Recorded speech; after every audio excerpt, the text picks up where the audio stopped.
Good morning, Kasturians. So today let us try to understand the root mean square value of an AC. Okay, so as you can see, we also in the simpler form, or you can say in the notation form, we write sometimes root mean square as RMS value. Okay, and we also preferably we call it also as RMS value. Okay, we also call it in this root mean square value as a virtual, or you can say the effective value of AC. And in the symbolic form, how do we represent it? We represent it as IRMS. In the subscript we write RMS for root mean square, and IV, and here V is for the virtual value, or you can say the virtual value of AC. And also we represent it as I effective, and this E double F in the subscript is for the effective value of AC. So first of all, let us try to understand what is root mean square value of an AC. So we define it, this root mean square value as the value of direct current which produces the same effect of heating as produced by an AC current. Okay, so this is how we define the root mean square value. And now let us try to derive the expression for this root mean square value. So first of all, let us start with from the amount of heat produced in a given time. So we already know the amount of heat produced in a given time is defined as power. Okay, so we know we can write as P is equals to I square R into T. Okay, now we are talking about the small time interval, that means dt. So we will be taking here, we will be talking also about the small power. Okay, small change in power in small time interval dt. Okay, so we have written it as dp is equals to p here is denoting power, and dp is change in power. I, you already know, is denoting here current, and r is the resistance. Now dt is the small time interval, or you can say the change in time interval. Now if we want to find out the value, this is for small, this is small, you can say heat produced in small time. This expression is for the small heat produced. Now we want to find the total heat produced, so we will be talking about the total heat produced in terms of total cycle. Okay, that means if we are having this as an AC cycle, okay, this is 0 and this is time t, this is denoting time, this axis is denoting current. Okay, now we want to find out the total heat produced in a complete cycle from 0 to time t. Now we will have to integrate this expression in this case from 0 to t. Okay, and I square r dt. Now after integration, what do we get? We already know integration of dt is t. Okay, so we will be getting here t, and as you can see the limits, after putting the limits we will be getting I square r and t. Now let us consider this. Now as we are talking about the root mean square value, okay, or you can say the effective value, so now let us try to substitute the value of current, that is I here, by the effective value of current. So we will be getting I effective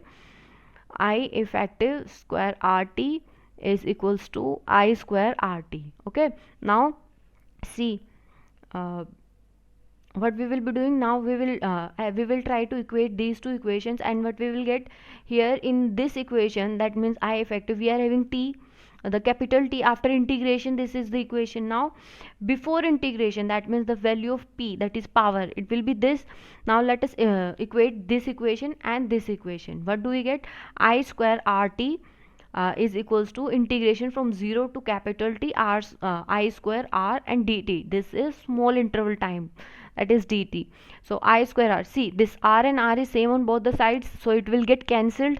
So what we are left with? We are left with I effective square is equals to, we are having here t, the complete time interval, so we will be taking it on the other side, that means on the right hand side. So what we will be getting? We will be getting the expression 1 upon t integration from 0 to capital T. This capital T, you already know, it is the complete time period. Okay, or you can say time taken by the current cycle, uh, by the one complete current cycle. Okay, so this time is t. Now what do we get? We get one, the expression that we get is 1 upon t I square dt, and integration is from 0 to capital T. So what do we get? We get the value of I RMS, or you can say the I effective value, it is equals to 1 upon T. After putting this square also on the other side, what do we get? I effective as equals to under root 1 upon t, and within the integration we are having I square rt, and the limit of this integration is from 0 to t. Okay, so now here this you can see this integral, this, see, only this part of the integral is the mean square of the values, or you can say the values of the current. This is mean. Mean means, that means the complete time interval is dividing this, and this is the total, you can say the total cycle, or you can say the total current of the cycle. Now you can say, see, this is square of the square of the values of all the values of the current, and this square is again having here mean, so we can say it as mean of square of all the values over one complete cycle.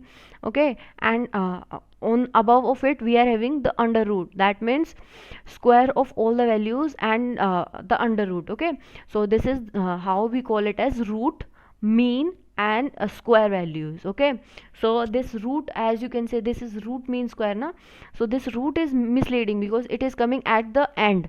First we are having square of all the values, then mean, and then we are having root. Okay, so this is how we call it as root mean square value. So let us try to find out the actual value. So for the actual value, what we will have to do, see, the expression that we had was I effective is equals to under root 1 upon t, and in the integration from 0 to t we are having I square dt. Okay, so this was the expression. So to solve to find the value of I effective, first we will have to solve this integral. So to solve this integral, first we will have to solve this whole equation, and to solve this equation we will have to first solve this integral. Okay, so to solve this integral, let us start from here. It is 0 to t, integral is from 0 to t, and I square dt.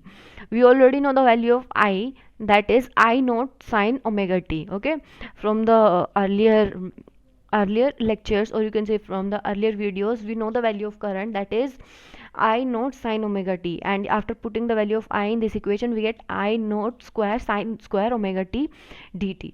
I naught, as you see, it is a constant, so we can take it out of the integral.